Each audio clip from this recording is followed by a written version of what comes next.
Hi everyone, I'm Jackie and I'm here to teach you American English. Today, I'm going to teach you some common tools in English. First, where do we buy our tools? We buy them at the hardware store. And the two most common, biggest hardware stores are Home Depot and Lowe's. And now, what do we call someone who's good at fixing things? Do you know? We call them handy. Are you handy? I am not. So if you're like me, you might need to call a handyman to fix these things or to install something. All right, now let's talk about tool organization. I have a tool bag. This one's big. Check it out. All my tools here. And you might have a tool box or, even fancier, a tool chest. That's what I really want. Organize it all. I'm curious, how do you organize your tools? Leave me a comment and let me know. So now let's go over some basic tools to hang a picture, for example. First, we're going to go in our tool bag and grab a measuring tape or a tape measure. Doesn't really matter. Either name is fine. And notice, in America, we still use inches and feet. Yes, I know. But you'll find that on the tape measure.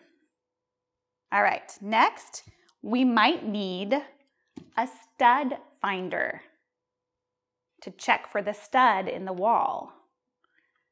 Next, we need, do you know what this is? A hammer. A hammer and a nail. All right, now let's hang a picture.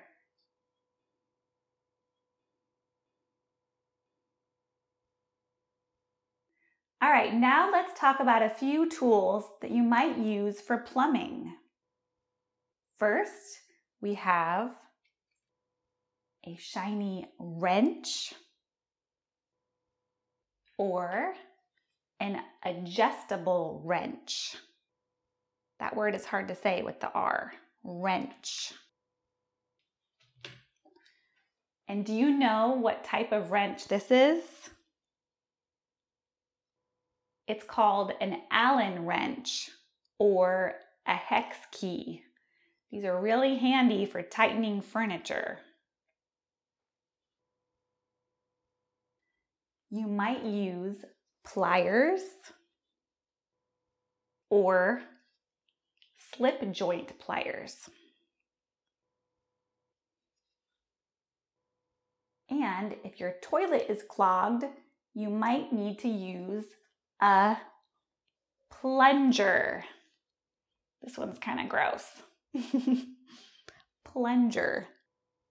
And if your toilet is really clogged and you can't fix it, who do you call? A plumber. And that's tricky because the B is silent. Plumber. Now let's talk about some tools we used to install this curtain rod recently. First, it was so high up that we needed this ladder. If it's just a little bit high, you could use a step stool. Next, we needed to drill a hole in the wall, so we used this electric drill, or just a drill, and these drill bits right here. Whoa. Next, we used a screwdriver, and there are two main types. There is a Phillips screwdriver, which is the crossbar looking one, and a flathead screwdriver. And there's also a very handy electric screwdriver. This is a cordless screwdriver, And this is essential if you put together a lot of IKEA furniture like me. Now let's talk about some of the smaller pieces we need. We have nails, screws, wall anchors, washers, and nuts and bolts. Are you curious what else is in my tool bag? Let's go over a few more items. First, you always have to have duct tape. And I have the cutest Hello Kitty duct tape. Notice the way I pronounce it, we don't really use the T in duct tape because they run together. So it's just like duct tape. Next, I have some safety glasses. Safety first. I have some gloves. I have a box cutter, or we call it by the brand X-Acto knife. Very handy and very sharp. X-Acto knife. Let's see what else is in here. I have a flashlight. Always handy. A Sharpie. A Sharpie is a black permanent marker, and we actually call it by the brand because they're so common. Sharpie. And we have a mallet. Don't confuse this with a mullet with the U, which is a really bad haircut. We also have scissors. You gotta have scissors, very important. And scissors always has an S on the end. Scissors.